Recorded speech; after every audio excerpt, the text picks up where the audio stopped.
Hello guys, my name is Saeed, that's Thea, Olivia, Michelle, Eva, and Jack. We're Group A, and we'll be doing a presentation on communication and conflict resolution in the workplace. Communication is an interaction process through which persons or group relate to each other and share information, experiences, and culture, while a conflict is a struggle or contest between people with opposing or similar ideas, needs, or goals. We will now be discussing two methods of conflict management in the workplace. Communication accommodation theory. The history. It was originally known as speech accommodation theory, developed by Howard Giles and colleagues in 1973. It was heavily derived on social identity theory founded by Henry Teifel in 1974. However, throughout the years, it also expanded to include conversational strategies. What is communication accommodation theory? There are three key principles. First is convergence, where the speaker adapts to the other person using communicative features such as accent, speech rates, and nonverbal behaviors. The next is divergence, where the speaker accentuates any differences between them using communicative features. And lastly, approximation, which concerns with the responses given to the productive performance of the other person as perceived or being stereotyped. Overall, this theory focuses on issues of power and trust between supervisors and supervisee communication through examining interpersonal communication and communication strategies. Thomas Kiltman conflict mode instrument (KTI) is developed in 1974, widely used to assess an individual's behavior in conflict situation. KTI identifies 5 conflict handling modes along 2 dimensions, namely assertiveness and cooperativeness. Assertiveness is the degree to which an individual satisfies its own concerns, while cooperativeness is the degree to which an individual attempts to satisfy other parties' concerns. The 5 conflict handling modes include avoiding, as shown at the lower left corner. It is where an individual postpones conflict and does not promptly address concerns arose from both parties. Competing, position at the upper left corner, is known as the power-oriented mode that one uses whatever power to win the position, pursuing own concerns at the expenses of others.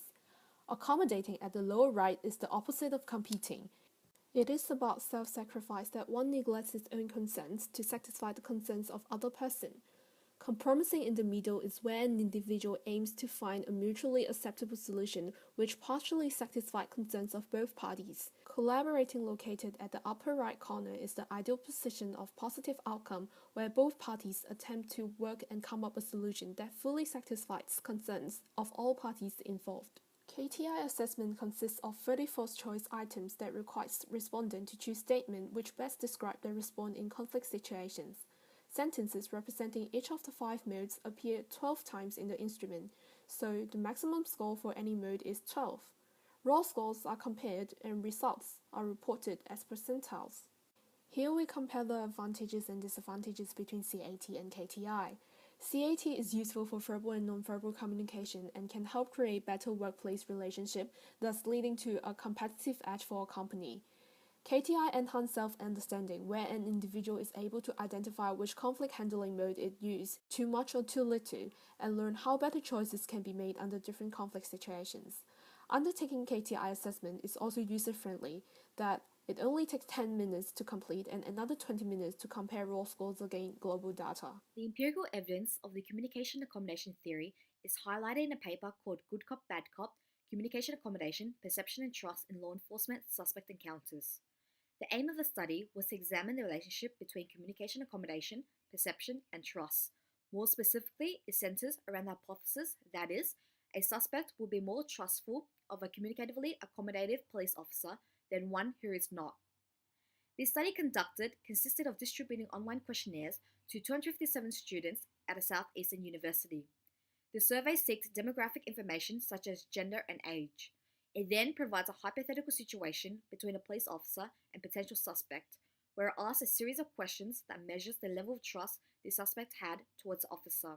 Now moving on to results. To test the hypothesis, an independent sample t-test was conducted to compare levels of trust in accommodative and non-accommodative conditions.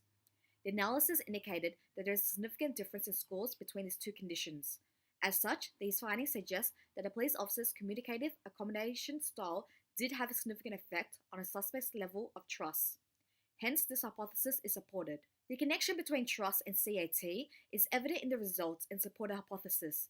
It is most relevant to when individuals will use specific communication strategies such as convergence and divergence to signal their attitudes towards each other.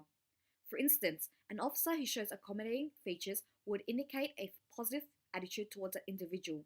Hence, by implementing communicative strategies such as accommodation leads to an improvement in the validity of information exchanged, increased trust, and subsequently allows society to cooperate effectively. I will now go on to talk about research associated with the Thomas Kilmann conflict mode instrument. The goal of the research was to investigate conflict management styles among medical personnel through the TKI. The study explores the connection between emotional intelligence and the preferred styles of conflict resolution. Emotional intelligence can be defined as the capacity for recognizing and managing one's own emotions, as well as those of others. The study used a convenient sample of TKI data collected at educational seminars on emotional intelligence from various medical personnel over the years. Respondents were asked to complete the TKI as they would respond at work, not at home. The results demonstrated that compromising, avoiding, and accommodating were the preferred styles of conflict management with a low use of collaboration. Among the conflict styles, GME administrators showed the highest rate of collaboration and the lowest rate of competition in comparison to the faculty and residents in the study. Healthcare professionals have to navigate conflict and disagreement on a daily basis in order to foster teamwork in complex work environments such as a hospital. The results consistently showed that individuals with high emotional intelligence preferred to seek collaborative solutions when confronted with conflict. The ability to effectively communicate and collaborate with varying personality types allows physicians to maintain a successful and collaborative work environment. Successful collaboration involves being able to manage one's emotions appropriately, self-management, while using the awareness of the emotions of other people, social awareness, involved in the conflict to manage the conflict to a successful outcome, relationship management. And the ability to traverse conflict in the work setting is often attributed to the concept of emotional intelligence. This suggests that emotional intelligence training may be helpful in problem solving and team building in healthcare teams. The higher collaborating and lower competing styles of the GME administrators in this study may reflect the outcome of their positions. The GME administrators have to understand and implement the instructions of busy faculty while creating trusting relationships with trainees to encourage compliance with program requirements. This particular case study revolves around 3 employees, Bob, Teresa, and Jack, in a Drug Mart pharmacy branch located in South Florida, USA. Jack, the head pharmacist, has been late every morning due to his daughter being in hospital, and this fact was not made known to any of the staff. This led to Teresa, who is one of his subordinates, complain to Bob, who is the store's head manager. Teresa threatened Bob that she would leave the pharmacy if no action is taken. Bob must now confront Jack to resolve the issue. Soon after Bob confronted Jack, clearly displaying little patience to hear him out. He utilized an authoritarian style of management, which is reinforced by his abrupt interjection and aggressive tone of voice. The competing and avoiding modes are shown to be used for TKI.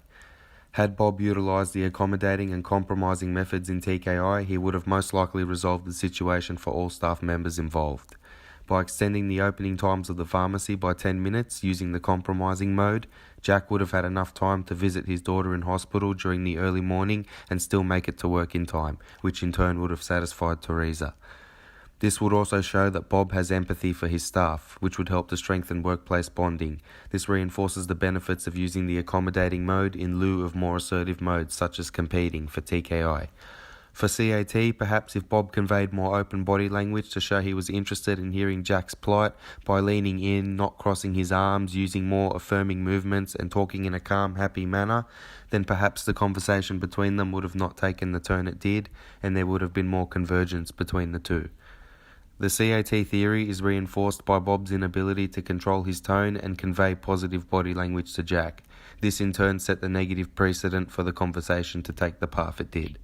Now that we've had the chance to examine both methods in action, it is feasible to conclude that even though CAT is interested in the whys and how of communicative behavior, TKI is actually more suited for the workplace, as it deals with how the different conflict handling modes affect personal, group, and organizational dynamics. It is more productive and results in increased workplace functionality.